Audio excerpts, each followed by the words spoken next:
میں وعدہ کرتا ہوں کہ آپ کی حکومت لوگوں کے مفادات کا یکساں خیال رکھے گی، عوام کو ترقی کے مواقع میسر ہوں گے۔ میں وعدہ کرتا ہوں لوگوں کو روزگار ملے گا۔ مینوں پتا ہے جڑے مسئلے نے غریباں نوں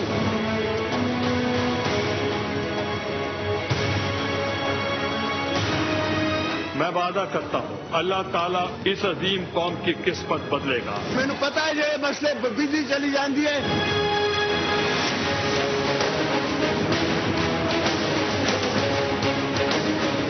تد ہو جاندے، مینوں پتا ہے جدوں گیس کا چولہا نہیں چلدا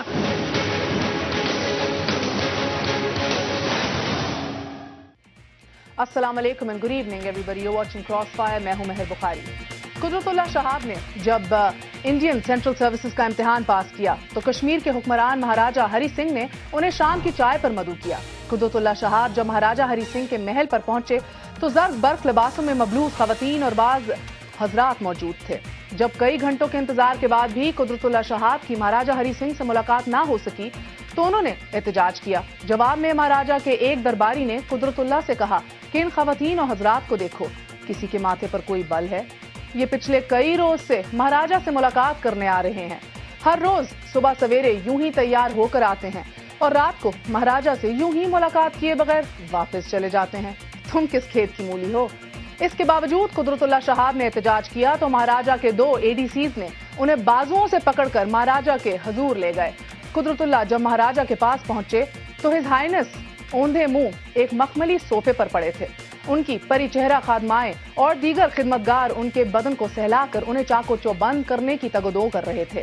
ان کی سبائے ناسازی کی وجہ رات بھر مارخوں کے ساتھ بادہ نوشی کی محفل تھی اور چاقو چوبند ہونے کے بعد انہوں نے دوبارہ رات ڈھلے یہی کچھ کرنا تھا۔ شہاب نامہ میں اس واقعے کے ذریعے ڈوگرا راج کی آخری نشانی مہاراجہ ہری سنگھ کے شاہانہ طرز زندگی کو قلم بند کیا گیا ہے۔ مہاراجہ ہری سنگھ کا لائف سٹائل یہ تھا ناظرین کہ ان سے وابستہ ہر شے سے امارت ٹپکتی تھی اور اس لائف سٹائل پر اٹھنے والے اخراجات جس شاہی خزانے سے پورے ہوتے تھے وہ خزانہ کشمیریوں پر ظالمانہ ٹیکس لگا کر بھرا جاتا تھا۔ اگر کسی کشمیری کی بکری نے بچہ دیا تو اس پر ٹیکس، فصل پر ٹیکس، باغات پر ٹیکس، پھل بیچنے پر ٹیکس، پھل پکنے پر ٹیکس، حتیٰ کہ گھر کے اندر بنی کیاریوں میں اگائی جانے والی سبزی پر ٹیکس۔ یعنی کہ مہاراجہ ہری سنگھ کے بس میں صرف آکسیجن پر ٹیکس لگانے کی استطاعت نہ تھی، باقی کشمیر میں ہر شے پر ٹیکس کے نظام نے کشمیریوں کی زندگی کو وبال کر دیا تھا۔ اب آ جاتے ہیں اپنے ملک میں۔ ہمارے ملک میں کوئی ڈوگرا سردار کبھی بھی حاکم نہیں رہا، لیکن دلچسپ بھی کیا انتہائی افسوسناک بات تو یہ ہے کہ ہمارا حال ڈوگرا راج کے محکوموں سے کم نہیں۔ کہنے کو جمہوری حکمران اور کچھ عامر ہماری حکمرانی کی تاریخ کا کل اثاثہ ہیں، مگر ہمیں کوئی ایک بھی ایسا حکمران نصیب نہیں ہوا کہ جس کا لائف سٹائل کسی عام آدمی جیسا ہو۔ وزیر اعظم ہاؤس، ایوان صدر، گورنر ہاؤسز، وزیر اعلیٰ house, chief secretary office, army house, ان سب کے بجٹ کیا ہیں؟ ان کی بات تو کرتے ہی نہیں ہیں، صرف ان ریاستی اور منتخب عہدیداروں کی آنیاں اور جانیاں ہی دیکھ لیتے ہیں، ان کی نشست و برخاست کا ہی جائزہ لے لیتے ہیں۔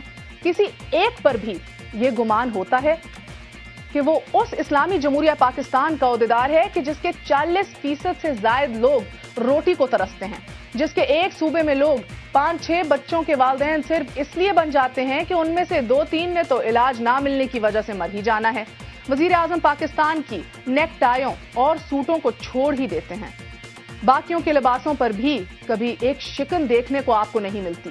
وہ اس لیے کہ یہ ہمارے حکمرانوں کا لائف سٹائل ہے کہ جو ہم پر ٹیکس لگا کر قائم رکھا جاتا ہے۔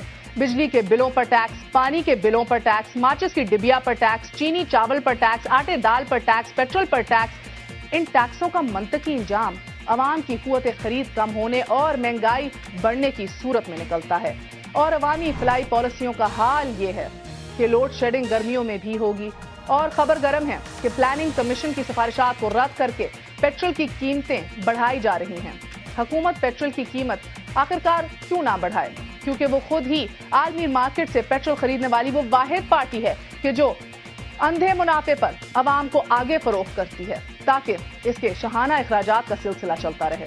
حکومت کی پالیسیوں کا حال یہ ہے ناظرین کہ گیس کم ہونے کی وجہ سے CNG اسٹیشنز پر پابندی لگا دی گئی ہے کہ اور نئے نہیں کھولے جائیں گے، لیکن ذاتی خواہشات کی حکمرانی کا عالم یہ ہے کہ وزیر اعظم نے اس پابندی کے باوجود 20 CNG لائسنسز جو ہیں وہ بانٹ دی ہیں. آج ہی اوگرا حکام جو ہیں وہ وزارت پیٹرولیم کی قائمہ کمیٹی کو یہ آگاہ کر رہے تھے اس حوالے سے کہ 2 مہینے پہلے ہی وزیر اعظم یوسف رضا گیلانی نے دل چاہنے پر 20 اور نئے لائسنسز جو ہیں CNG اسٹیشنز کے وہ بانٹ دیے, ان کی منظوری دے دی ہے.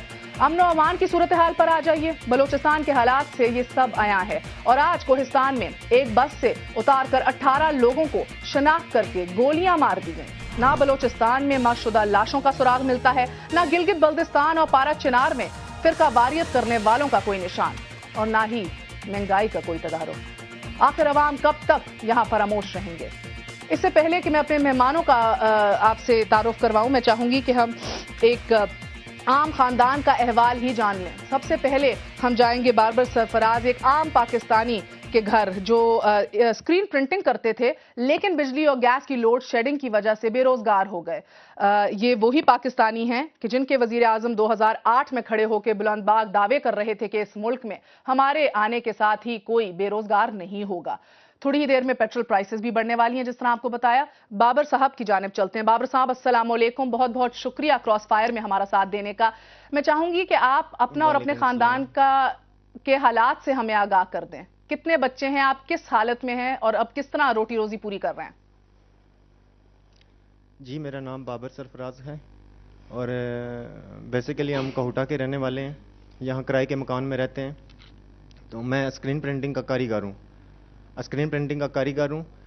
اور ایک پورا مہینہ ہو گیا ہے مجھے بے روزگار بیٹھے ہوئے. صرف بجلی اور گیس کی لوڈ شیڈنگ کی وجہ سے ہمارے مالک جو کہتے ہیں کہ یہ کام بند کرنا پڑے گا, بجلی اور گیس کی لوڈ شیڈنگ کی وجہ سے کام نہیں چل سکا ہمارا. تو میں روزانہ جاتا ہوں اور واپس آ جاتا ہوں, اور میری کوئی دیہڑی نہیں لگتی ہے. آج 1 مہینہ ہو گیا مجھے بے روزگار بیٹھے ہوئے. میرے 4 بچے ہیں, 2 بڑے بچے میرے, یہ جنید اور کائنات, یہ دونوں پیدائشی معذور ہیں. ان کی وجہ سے بھی مجھے بہت ساری پرابلمز ہیں. اور ان دنوں میں تو ہماری یہ حالت ہوئی ہے کہ بعض دفعہ تو میں نے اپنے بچوں کو بھوکا سلایا ہے. اور بس کیا کریں, ہم نے بہت ساری جگہوں پہ کوشش کی ہے کہ ہماری کوئی NGOز مدد کرے. ہم بیت المال میں بھی گئے ہیں اور زمرد خان صاحب کو بھی ہم نے ریکویسٹ کیا, لیکن انہوں نے کہا ہے جی ہمارے پاس فنڈ ہی نہیں ہے. تو ہم پھر وہاں سے واپس آ گئے ہیں خالی ہاتھ. تو میرا کوئی اس کے علاوہ نہ کوئی مزدوری ہے, نہ کوئی آسرا سہارا ہے. ایک بس وہی کام ہے اسکرین پرنٹنگ کا. دور بھی میں نہیں جا سکتا کہ میں اپنے بیٹے کو کیسے سنبھالوں گا, اسے نہلاؤں گا کیسے, اسے صاف کیسے کروں گا. اس کی پرابلمز کی وجہ سے میں کہیں جا بھی نہیں سکتا. اور بجلی کے بلز جو اور گیس کا بلز میرا آیا ہوا ہے, آپ یہ دیکھ لیں, یہ 2000 روپیہ میں جمع نہیں کروا سکا. یہ 2000 روپیہ میرا گیس کا بل آیا ہوا ہے جو میں جمع نہیں کروا سکا. اور مالک مکان مجھے بہت زیادہ تنگ کر رہے ہیں. کہتے ہیں کہ اگر آپ نہیں کرایہ دے سکتے, بل نہیں جمع کرا سکتے تو آپ اپنا سامان لے جائیں. میں اب اپنا سامان لے کے کہاں جاؤں, کدھر جاؤں؟ مجھے یہ بتائیے کہ ان بچوں میں سے کسی کو آپ پڑھا رہے ہیں, پڑھا سک رہے ہیں, یا اگر کوئی بیمار ہو جائے تو پھر آپ کیا کرتے ہیں؟ بیمار ہو جائے تو بس کوئی سرکاری اسپتال میں جاتے ہیں جہاں بہت دھکے کھانے پڑتے ہیں. لیکن یہ معذور بچے کو ہم لے کے جا بھی نہیں سکتے. ٹیکسی کے علاوہ ہم ٹیکسی پہ بٹھا کے لے کے جا سکتے ہیں, لیکن ہم ٹیکسی افورڈ نہیں کر سکتے. اور بڑی مشکل سے بس ان کی دوائیاں گھر میں ہی لا کے ان کو دیتے ہیں. اگر ٹھیک ہو جائیں تو 7-8 دن بخار میں تپتے رہتے ہیں, لیکن میں ان کا علاج صحیح نہیں کروا سکتا. اور نہ میرے اتنے ذرائع ہیں اور نہ میں ان کو پڑھا سکتا ہوں. وہ میری بیٹی ہے, نارمل ہے, جو 3 نمبر پہ, وہ 9ویں کلاس میں پڑھتی تھی, لیکن سرکاری اسکول سے انہوں نے نکال دی ہے. تو اب پرائیویٹ میں اسے پڑھا نہیں سکتا, اس کی فیس نہیں پوری کر سکتا, میں اپنا گھر کے اخراجات نہیں پورے کر سکتا, اپنا دال آٹا نہیں پورا کر سکتا. تو میں ان بچوں کو پڑھاؤں گا کیسے میں ان کے خرچے میں کیسے برداشت کروں؟ اور اوپر سے یہ جو گیس اور بجلی کی لوڈ شیڈنگ ہو رہی ہے, اس وجہ سے زیادہ معاملہ ہمارا اتنا خراب ہو گیا ہے کہ نہ کام ہے نہ کچھ ہے. بے روزگار بیٹھا ہوا ہوں, بس دیکھ رہا ہوں, اس اللہ کی طرف دیکھ رہا ہوں اور اس گورنمنٹ حکومت کی طرف دیکھ رہا ہوں. جو ہم نے بہت ساری اپلائی کی ہے, لیکن کسی بھی جگہ کسی نے بھی ہماری کوئی بات نہیں سنی ہے, اور نہ ہماری کسی جگہ سے. بہت بہت شکریہ آپ کا بابر سرفراز صاحب. اللہ آپ کو, آپ کے خاندان کو حفظ و امان میں رکھے اور آپ کے لیے رزق کے اور مواقع انشاءاللہ تعالی جلد ہی کھولے. یہ تو ایک خاندان تھا, لیکن